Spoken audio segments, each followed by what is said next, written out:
Estamos de volta. Hoje recebendo aqui no estúdio Sandra Gomes, coordenadora de políticas para a pessoa idosa da Secretaria Municipal de Direitos Humanos e Cidadania de São Paulo, e Marília Berzins, assistente social e presidente do OLHE, Observatório de Longevidade Humana e Envelhecimento. Continuando nosso bate-papo sobre a questão de adoção de idosos, se a adoção de idosos não é a solução adequada, na opinião de vocês, Sim. especialistas, Sim. e aí eu até lembro de um outro especialista, o Alexandre Kalash, né, que também ele diz, olha, não conheço nenhum tipo de experiência do gênero em nenhum lugar do mundo. Né? E me permite, o governo está equivocado, está trazendo um modelo do Japão que não existe isso. Não. Ele está comparando, dizendo que já no Japão tem. Que é o único lugar, né? E que inclusive não funciona, né? Mas enfim. E o próprio Kalash também acaba colocando a questão assim, o que seria solução então? Né? Seriam o quê? As casas acolhedoras que a gente hoje define como ILPI, Instituição de Longa Permanência para Idosos, e que infelizmente ainda guarda tanto preconceito. Vocês acham que isso é uma alternativa? Eu acho que sim. Tem um leque de possibilidades. Isso que é rico, porque como gerontólogos, como estudiosos do envelhecimento, a gente tem que ouvir as demandas de toda a população. Então, não precisa, se eu estou num bairro, se eu moro com um vizinho, se a vizinha cuida de mim, se o outro passa, compra o pão, se o outro vem, se tem um sistema de saúde, de acompanhamento. De rede de apoio, né? De rede de apoio, exatamente, que a Marisa Cioli fala de rede de sustentabilidade, suporte social, exatamente. É muito bom. Eu quero ficar na minha casa. E quem garante? O Estatuto do Idoso. O Estatuto do Idoso garante aonde você quer ir, aonde você pode decidir. Então, o que tem que fazer? Fazer uma rede de suporte e o governo é muito importante. Nesse processo de fazer valer as políticas públicas. Porque quem é o operador de política pública prioritário é o governo, conquanto a sociedade. Eu acho que nós avançamos nesse sentido, porque a sociedade também tem uma participação. Mas o Estado brasileiro, de uma forma geral, tanto na União, quanto no Estado, quanto no município, e não posso esquecer do Distrito Federal, eles têm que ter a responsabilidade de implantar o que já está assegurado nas políticas, como o exemplo do Estatuto do Idoso. Quais são esses mecanismos? A Sandra falou dessa rede, que é extensa. E não acaba nisso, porque cada município pode ser criativo na oferta de novas políticas para atender a sua população local. Então, vamos a alguns exemplos. Centro-dia. O que é centro-dia? É um lugar onde que o idoso com uma limitação passa um período do dia, pode ser meio ou pode ser o período integral, e a família leva de manhã e busca de tarde. Precisamos de centro-dia no país inteiro. São Paulo tem, né, Sandra? Tem 16. 16, mas dá conta? Não. Somos concordes nesse sentido, mas já tem um modelo implantado e já sabe como funciona e o que não funciona. É uma opção. Nós não está previsto na política, mas já que falamos em centro-dia, centro-noite, porque a gente só pensa no dia. E aquela família que os filhos trabalham de noite e o pai não tem com quem cuide, a mãe, vamos para o centro-noite. Olha que interessante. Nós não temos nenhuma. Não, nenhum modelo centro implementado. Nem particular. Não temos. Você conhece, Sandra? Não, só lá em Portugal. No Brasil nós não temos. ILPI, que são as instituições de longa permanência para idosos, que eram chamados de asilo, e nós não concordamos com este nome porque ele vem ressignificar este lugar para ser um lugar para a pessoa morar e não para morrer. É casa. Inclusive, o conceito na Anvisa, Agência Nacional de Vigilância Sanitária, é uma residência coletiva. Então, é lugar para morar. Sandra, nós temos número suficiente na cidade de São Paulo? Na cidade de São Paulo tem 15. 15. Mas tem? Mas tem. Mas tem. É um modelo. É um modelo. Inclusive, e fala do híbrido. Ainda tem um modelo, que é essa proposta de muitos anos atrás, que foi implantado, que é justamente um sistema híbrido. O que quer dizer isso? Vamos traduzir. É assistência junto com a saúde. Então, isso é a assistência, a Secretaria de Assistência e Desenvolvimento Social fica responsável pelos seus funcionários e a saúde pelos funcionários e trabalham no mesmo lugar. Porque com o processo de envelhecimento, é fato que há necessidade de maior demanda também da saúde. Né? Então, isso é avanço e isso garante essa qualidade de vida. Os dois são responsáveis pelo idoso. Não é da assistência só porque ele está numa instituição, mas a saúde, às vezes ele vai para uma instituição porque ele tem problema de saúde. Aí a saúde fala, não é meu, é da assistência, porque ele não tem quem cuide. Não, é dos dois. E LPI, nós só temos 6% de ILPIs públicas no Brasil, segundo o censo que o próprio Ministério do Desenvolvimento Social fez. Então, e disse que esses 6%, apenas 6%, hoje acolhe pouco mais de 60 mil idosos no Brasil. A demanda é muito maior do que isso. A Camarano, que é uma pesquisadora, segundo o primeiro levantamento que a gente teve, foi ela que fez. Ela dizia que apenas 1% dos idosos brasileiros vivem em instituição. E você falou do mito, e eu vou só aproveitar muito objetivamente, nós devemos envelhecer com a possibilidade de um dia precisarmos morar numa instituição de longa permanência. Não tem filho suficiente, a taxa de fecundidade da brasileira reduziu-se muito, não tem mais família, os filhos casam, vão morar longe. Onde eu vou morar se eu precisar de ajuda? Então, nós já falamos de LPI, né, Sandra? Que é mais programa inovador, programa acompanhante de idosos da Prefeitura de São Paulo, que disponibiliza um cuidador para passar num número X de idosos que precisam de cuidados, não é? Tem o apoio socioalimentar, que é entrega de alimentos diários para uma população que não consegue preparar, mora sozinha e não consegue preparar o alimento. Então, você fez uma outra colocação agora. Hoje a gente tem um número muito grande e crescente de idoso morando sozinho, né? E que chega um momento... 3 milhões já no Brasil? Então, e é uma tendência de aumentar. Né? Não só o idoso cuidando de idoso, mas o idoso que fica sozinho. Né?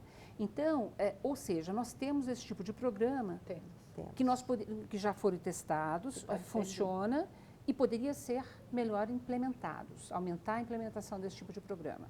Vila dos Idosos. Vila dos Idosos. Moradia compartilhada no mesmo espaço. Em São Paulo a gente tem a Vila dos Idosos, tem aquela Vila Dignidade que mudou de nome agora. Mas assim, um grupo de idosos que moram no mesmo lugar com uma supervisão de um serviço público para garantir a independência, a autonomia. Então nós estamos citando muito rapidamente para dizer que tem gente. E a convivência. E a convivência coletiva. É tão importante. Mas tem um exemplo de Santos, das repúblicas de Santos, repúblicas de idosos, só idosos. Pública ou privada? Pública, essa que nós pública. E é muito interessante, são 10 idosos, é uma república, são 4 casas, e cada casa com 10 idosos, é misto. Então, as regras ficam, então é possível, ainda tem um projeto que não tem público, mas está começando a ser discutido, que são as co-housing. Isso. São os co-lares, co-lares. Eu até trouxe já essa temática no programa aqui. A Lilian Lubujinski, que trouxe, que é representante no país, e é uma proposta muito boa. Muito interessante. Que é justamente um grupo de amigos que vêm, que decidem envelhecer juntos. Se reúne juntos. por afinidade. Aí voltamos no paralelo da adoção de idosos, né? Então, assim, a gente pode reunir, sim, pessoas de diferentes famílias, mas por afinidade, por decisão, por livre-arbítrio, né? Só que é totalmente diferente. Essa lista enorme, por exemplo, no modelo espanhol, a gente tem teleassistência, que a gente ainda não tem no modelo público brasileiro, que é o monitoramento de idosos à distância. O Estado sabe quando ele precisa de ajuda. São pessoas que têm que ter o perfil, que moram sozinhas, que podem. Então, a gente está... Esse serviço a gente até tem, mas particular. Não temos nenhum não temos ainda no público ainda. E, além disso, tem N alternativa. O cuidador de idoso que seja contratado efetivamente pelo Estado para ser responsável por um X número de idosos, fazer compra, assim como o acompanhante de idosos faz, tem essa possibilidade. O que a gente entende? Que o envelhecimento não é igual para todos. Que algumas pessoas, e as pesquisas apontam, que só 25% dos idosos envelhece com uma limitação nas suas atividades importante, que vai precisar da ajuda de uma outra pessoa. 75% envelhecem muito bem. E nós... Mas esse índice é ótimo. É ótimo. Precisamos melhorar. Subir, mas é bom. Mas real. Já é muito bom. Pesquisa Se é um índice tão real já. Que é saúde, bem-estar e envelhecimento. Fibra, que é uma outra pesquisa que está acompanhando os idosos durante muitos anos, tem apontado de 25% a 30% o número que precisa de cuidado. Isso é importante porque, no caso, a Sandra está na função de gestora de política pública para o município. É olhar o envelhecimento de uma forma geral, pensando naqueles que são independentes e naqueles que têm uma dependência na qual o Estado precisa responder, para que eles vivam bem no seu lugar, onde quiserem, né, Sandra? De preferência. Respondendo a sua pergunta, né? Se a adoção não é saída, o que seria? É implantar a política pública. Fazer valer o Estatuto do Idoso. Está tudo claro aqui. Mas o mais importante, que eu acho que aí é um convite a todos e todas, é a participação social. Isso é fundamental. Nós temos os conselhos de idosos, tanto esfera municipal estadual e, infelizmente, nós estamos com pouca representatividade no governo federal.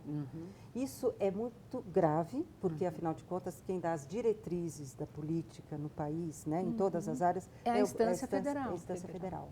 Isso, você fazendo essa colocação, me vem a seguinte questão. Então, vocês especialistas acreditam que é preciso ouvir a área técnica, sim, né? Quer dizer, os especialistas que realmente estudam isso há muitos anos e que têm acompanhado a miúde a questão do envelhecimento e as suas problemáticas e exemplos de soluções. Exatamente. Aí talvez, se isso tivesse ocorrido, talvez não teríamos uma proposta como essa.